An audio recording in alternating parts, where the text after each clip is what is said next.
The organizers of this Cambodia First International Conference on Mentoring Educators, New Generation Pedagogical Research Center, and the Institute of Technology of Cambodia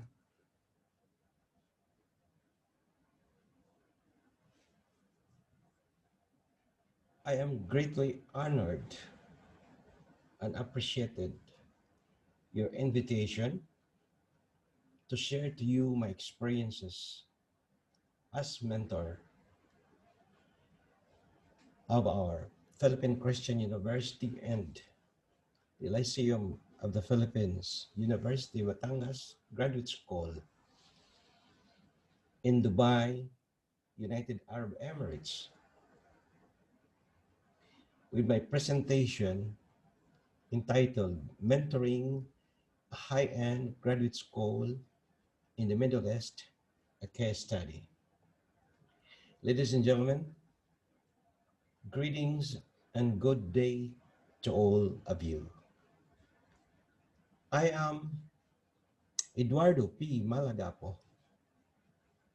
Dean and Professor of Graduate School of these high-end two universities in the Philippines, which is now sharing to you my experiences with regards to mentoring.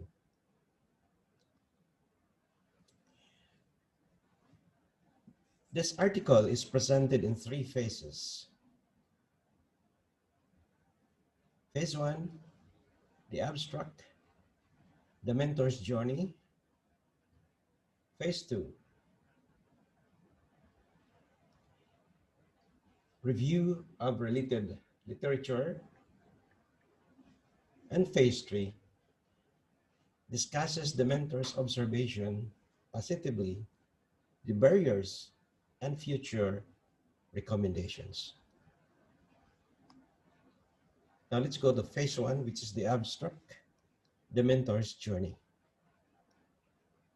As an OFW for so many years here in the Middle East, for 40 years or more, I have the passion of writing. And here is my excerpt, is an excerpt from my autobiography as found in chapter 11, pages 57 to 58. And I quote, "The teaching profession is a way of life that without teachers and the knowledge shared, the universe and her people will not be developed and will not prosper." As I continue with my journey in teaching, it was and is parallel to the kind of academic environment that we have gone through.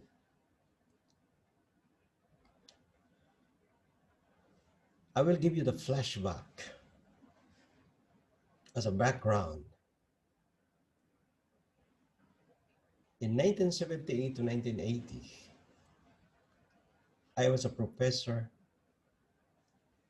of the Industrial Engineering of the University of Manila. And again, in 1986, 1987, a professor of the University of San Jose Recoleta, Cebu City. And in 2003, 2009, as a graduate school professor in 3 universities in Bahrain.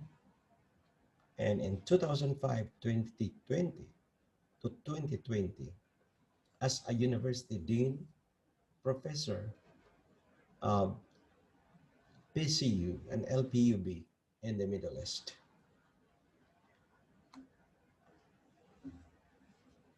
Graduate studies in the Middle East, especially in the United Arab Emirates, are currently a kind of academic exercise undertaken by most Asian people hungry to pursue educational excellence.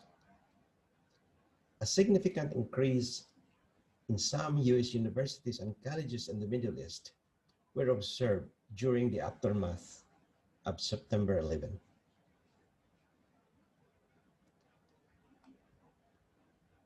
As an educator who has been in this kind of strategic approach to date, wanted to share the rigors for advocacy purposes. These methods will continue to support Filipino overseas professionals whose aim is to sustain life's challenges and personal growth and development.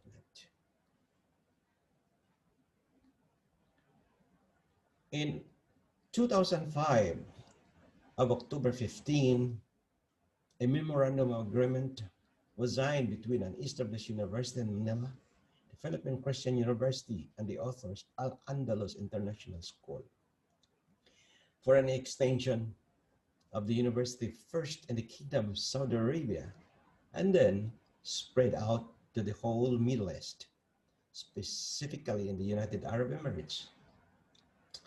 Since it was unknown how many students will enroll, the author made some guerrilla approach in all areas considered. First, the major one, affordable investment cost. The next of these approaches is the teaching methodologies. On the part of the professors, the classroom setting as the facilities, the subject materials availability as required by the students and the professor to have an established curriculum, syllabus, lecture, discussions, case studies, projects, and immersions, among others. These approaches pave the way for attracting the interest of the prospective students to enroll. The following year, another deal was inked with the Lyceum of the Philippines University in Batangas, offering MBA, Master of Nursing, and PhD in Management to Filipino professionals working in the Emirates of Dubai, Abu Dhabi, Sharjah, and its neighboring states. Then an MOE with the University of San Jose Recoletos, Cebu City, signed in November 2019 with the offer of straight program of Master in Management, DBA. And in January 2019, before the COVID-19 struck the entire universe, an MOE with the University of Asia and the Pacific was signed in November 2019.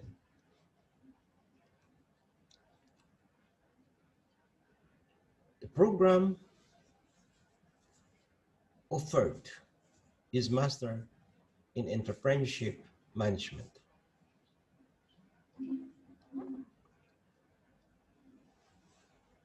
Our first graduate program started with only 4 students in the Kingdom of Saudi Arabia. But luckily it ended to 9 students who finished their MBE. And then it grew to several students. It's trimester throughout the Middle East, which are the United Arab Emirates, Bahrain, Qatar, and Kuwait. For the last 15 years, it was a complete routine exercise by the author and his adjunct professors to conduct the classes with ease. Immersions and short postgraduate courses were also taken. This included from Harvard University in Massachusetts, USA, for 7 programs, from the Asian Institute of Management, Makati, 3 courses, and from the University of Asian Pacific in Pasig, 4 courses, and the Advanced Management Program from the University of Navarra in Barcelona, Spain, the IESE Business School. This was conducted in order to gain more knowledge in how the teaching is being done by the professors, as well as the teaching methodology in these universities, which for me are high-end. Now, the teaching methodologies were the author's foundations in mentoring students, wherein 90% were done by the author of this article and 10% by one of his colleagues. were under were also under his mentorship during their graduate programs. Highlight of this are the case study method using the Harvard case analysis and the Fred David SWOT analysis approach. USA Business School simulation approach was also re-echoed and subject like production operation management using the Lego elements. The author's mentoring signal as premised on the seven strategic teaching approaches, namely the theory and application conversant, lecture, and discussion on the usage of bullet type presentation and provide student to interact or give their opinion on the discussed subjects. The third, the professor's critique and a recap of the topic before the end of the classes. The fourth, assigned projects each trimester or semester term. The fifth, the case study methods, either individual or group study.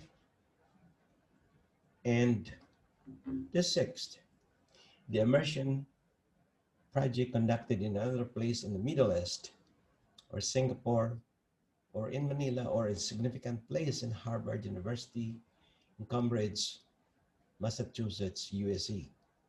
Since 2005, as our initial year, we started immersing in Harvard in 2012 during the Katrina cyclone and continue to do it yearly. We were only stopped during the COVID-19 pandemic crisis. Number seven, it entails regular monitoring and control. The evaluation process is necessary for every institution to follow the higher education quality control system strictly on each country based on the United Nations Educational, Scientific, and Cultural Organization, or the UNESCO principle. This process will also determine who are those that excel in their classes or batches per academic year. Now, the summary of the abstract. Mentoring a high-end graduate program needs a professor who has compassion, commitment, and fair character combined with nurturing the striving students to their academic success and applying them as they learn from the classes and likewise in practice. The success stories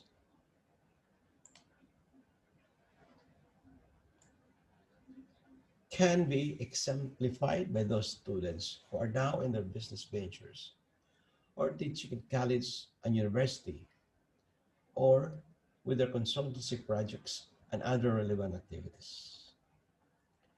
During the COVID-19 pandemic crisis, a new teaching methodology flourished with Zoom high technology platform, which is universally done by the users.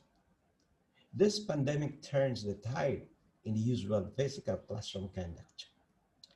Such a present condition provided the institution to innovate by introducing the learning management system, online portals called Blowbook, Blackboard, and the professors and the students.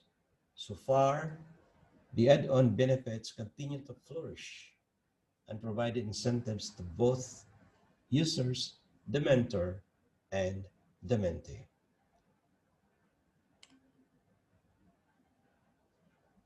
How did or do I manage in mentoring my graduate study programs? That is a $65 question. Now, in mentoring high-end graduate school in the Middle East, we need to use the e-learning process. It means that the professor's experiences for the past 30 years with a blended learning system using Portal, Blackboard, Bluebook, Ginomio, Zoom platform, plus a face-to-face before COVID-19, and constant communications through emails, Facebook, Messenger, WhatsApp, other Internet of Things. Now we have a statistical facts with regards to the number of students we have since 2005. For the MBE, we have a total of 245 at present. And for the Master in Management, we have 23. And for the PhDs, we have 71. Now, for the yearly intake, since 2005, we have an average of 23 students per year, which for me, it is just the right number in order to continue to sustain the operations of our graduate school here in the Middle East.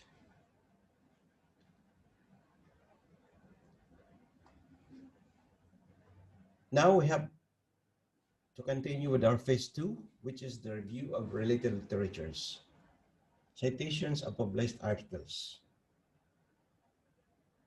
We have here 6 citations. The first one is by Tenenbaum et al. 2001, which defines the mentoring relationships at graduate school. Another citation is from Honda et al. 2020, mentoring faculty online, a literature review, and recommendations for web-based programs. The third citation is from my own dissertation. It was published in 2019, Vision and Mission in Blended Learning System, EPM and Associates Programs for Middle East Operational Sustainability. And the fourth is from my students, Bicoy et al., again published in the journal in 2019, Flexible Blended Learning System for APM and Associates High-End Executive Courses in the Middle East. And I got another one from Porter et al. In 2014, Blended Learning in Higher Education, Institutional Adoption and Implementation. And the sixth is coming from Rankin et al. 2020, Mentorship at a Distance. The major objective of this article is to mentor our graduate students and professionally develops them as businessmen, entrepreneurs, and corporate executives, researchers, and professors. And the specific objectives includes to share mentoring experiences and skills through the application of the Internet of Things, or IoT, of the Industrial Revolution 4. Second, to introduce innovative pathways in solving case studies in the class as actual simulation and application in the corporate environment. Third, to share best professorial practices and application of research findings. To solve corporate problems as encountered in action situation by executive students in their workplace. Fourth, to focus on research projects that can provide new knowledge to mankind and can help support innovative projects and the students, the corporate landscape, as well as the government's flagships. Fifth, to establish partnership and collaborations between researchers globally and participate in any international research forum. And the sixth of the objectives is to establish a deep bench in graduate research for the benefits of the students and the school and the general public. Methodology. We just need a qualitative design involving content analysis of scientific literature obtained from research databases such as the Google Scholar, Directory of Open Access Journals, the Public Medical Library, ResearchGate, and other digital materials. The data were then clustered to answer the main and the specific objectives of the study. Now let's go to the phase 3, which will discuss the mentor's observation positively, the barriers, and future recommendations. Now I have to define what is mentoring. Mentoring is a mutual and supportive learning relationship, either by two caring persons or a mentor, for a group of persons or students sharing new or old knowledge, experiences, wisdom, and understanding. How will it benefit for them? Both mentors and mentees have opportunities to expand their knowledge and skills through their instruction and facilitation of others. The organization can further develop and disseminate the wealth of talent, skill, and knowledge of its employees and staff. Another citation taken from McLaughlin, 2010, discovered that there are a fair number of websites defining the term that focus on youth mentoring, expanding the word of quality mentoring, promoting business mentoring, and academic mentoring. Further evidence shows a global concept intended for an international mentoring association. Research revealed toward a conceptualization of mentoring, cited from Anderson and Shannon in 1988, a phrase we will know it when we see it by West 2004 and Webster 2001, can save the mentor's name has passed into our language as a shorthand term for a wise and trusted teacher or counselor. Now, what is the mentor and mentee relationship? In addition, about 6 of the world's most successful people have been mentioned by Wikipedia, have benefited and advanced their careers and built their networks, like Frieda Laker mentored Richard Branson of Virgin on business. Aristotle mentored for Alexander the Great in politics. Martin Scorsese for Oliver Stone at New York University on film directing. Johann Christian Bach for Wolfgang Amadeus Mozart and music.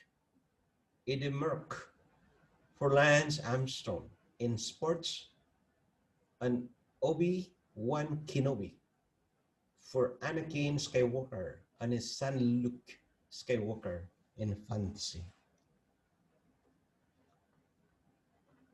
How do we mentor in the academy?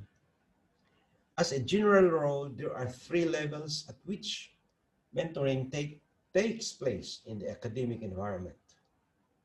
First is between faculty and students, usually graduate students.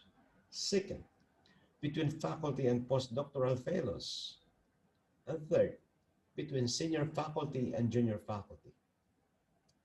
In mentoring across the professional lifespan in academic geriatrics, Hazard makes the case that mentoring never ends, with senior faculty being mentored by division heads, deans, and leaders in the field.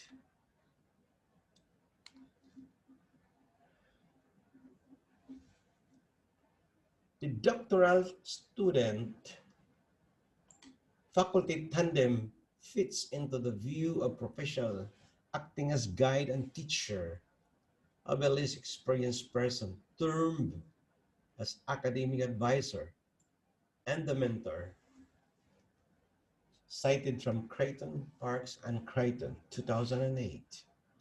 The advisor's job is to provide information on degree requirements and guidance on how to navigate the system, a job that does not have to be filled by a faculty member. A mentor is a role model, professional, and a faculty member. Mentoring is more intricate, long-term, one-on-one relationship more than providing information.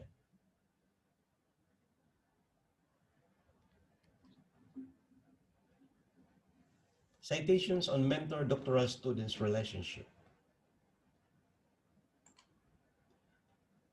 The findings of a decade-long project with more than 9,000 graduate students enrolled at 21 top research universities shows more than 30% of all graduate students do not feel that they have a faculty mentor. Students rate their social interaction with faculty members as high in engineering, sciences, mathematics, and education, and relatively low in the social sciences and humanities. For the quality of academic interactions, students in the humanities think highly of their professors, while those in the social sciences and in math and science are more critical, cited from Nesmith and Melt, 2006. Now we have citations on mentor postdoctoral fellows relationship. For over 100 years, postdoctoral education has been the focus of many mentoring studies in the bench sciences, selecting individual fellows to work in the lab of a senior, prominent scientist performing in significant portion of the research, augmenting the productivity of the faculty member, and learning more about appropriate research techniques. This made an idealized notion of the mentor and the mentee. In mentoring, as cited from Wang and Lynch, 1995, they talk about creating a safe space to give and receive knowledge, which means appreciate the wisdom provided, then share it to others in need. Postdoctoral scholars are simply additional payers of hired hands to perform research and do not receive guidance or additional training to prepare them for the job market, much less encourage them to graciously give that gift to others.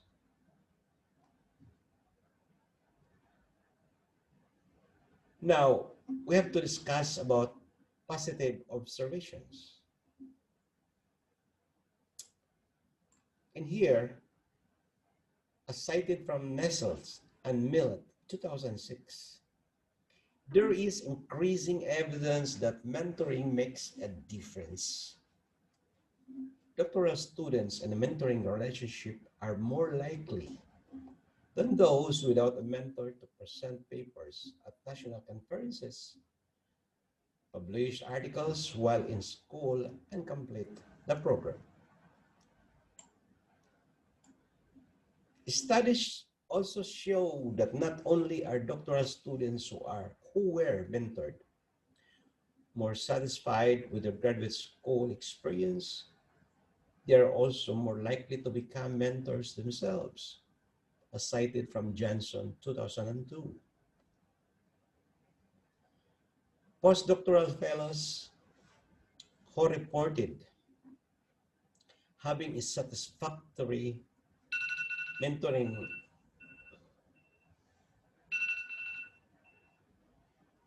relationship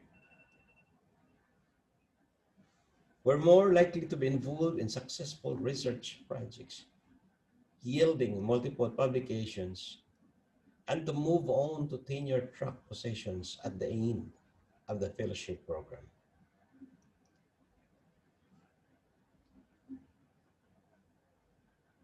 We have APM and associates positive observations and barriers to effective mentoring.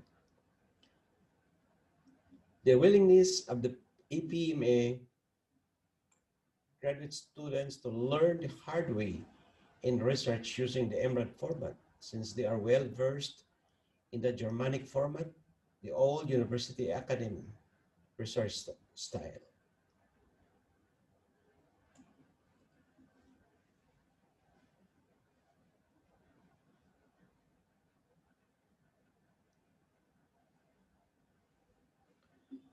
The eagerness and the full support of the research team to develop the graduate students to full-time researchers. That constant mentoring and follow-up were being done by the mentors to their mentees in spite of busy schedule. The mentees' involvement in the international and local presentations through the mentors' constant follow-up and the success of their participations in the events. The mentees' positive attitude towards their mentors and their committed conformance to the strict requirements of the research and ethics team requirements. Full support of the university management towards the implementation of the new MRED format to be the official guide in the research studies starting 2020. Then we have the barriers to effective monitoring, lack of time on the part of the mentor and mentee in coordination in the preparation and completion of the research study, lack of communication to both mentor and the mentee to agree on what guide to be adopted. Likewise, their schedule in discussing the research projects, updates, and other relevant matters. The mentee's abidance and discipline in the following up of their milestone schedule to complete the research project as per time frame. The requirements of the research project in terms of resources such as the budget, time constraints, the respondents, the support from the statistician, among others. The mentee's professional time if the work requires them to stay in the workplace beyond the usual work time. Hence, their commitment to prepare their research study will be affected. And barriers to effective mentoring. As an international guide, there are 5 key points. Lack of time and the demands of patient care for medical researchers. Inadequate preparation support can result in mentors giving passing grade to students as compromise. Mentors need more help and educational guidance in assessment of documentation. Mentors should have regular updates and relevant and service training, and practice facilitators should work with linked lecturers to support mentors. Our future recommendations. Findings yielded in 3 terms: help me, helps others, helps profession, which summarize the perceived benefits and barriers for graduate students mentoring service teachers. This resulted to some graduate students to weigh rewards and costs before deciding to mentor, while others will lean more towards rewards or costs regardless. This study may have implications for undergraduate and graduate curriculum, mentor matching, and for mentor training. There is a need to prepare a guide for future mentors to study the graduate school curriculum, to come up with the right direction which field they will specialize, that will provide their mentees the benefit to develop their research skills and its application to the current situation. Study shows that interview has to be done again to the mentors after some time has passed to examine how participating in the study has impacted their perspectives on mentoring. Fourth, Future researches on mentoring should examine how the adapted conceptualization of the established social exchange theory works with other participants to maximize benefits and minimize cost. 5. Future researchers has to prepare guide for better ways to match mentors and mentees because practice and training can be positively influenced by reflections of the participants. 6. Future curriculum in any graduate school should include mentoring, especially to those graduating students who will be preparing the research projects, and they rely on the support of their advisors and mentors. 7. More researches on graduate student mentors in any field of study needs to be conducted to ensure dynamics of research work. 8. There is a need to enhance an effective mentoring relationship between the mentor and the mentee to support the novice researcher. And 9th, there are potential barriers that are now experienced by both mentors and the mentees. These barriers need some conduct of the study in order to minimize or eliminate these negative factors for the benefit of both the mentors and the mentees. Ladies and gentlemen, that ends my presentation. And thank you so much for listening. God bless us all.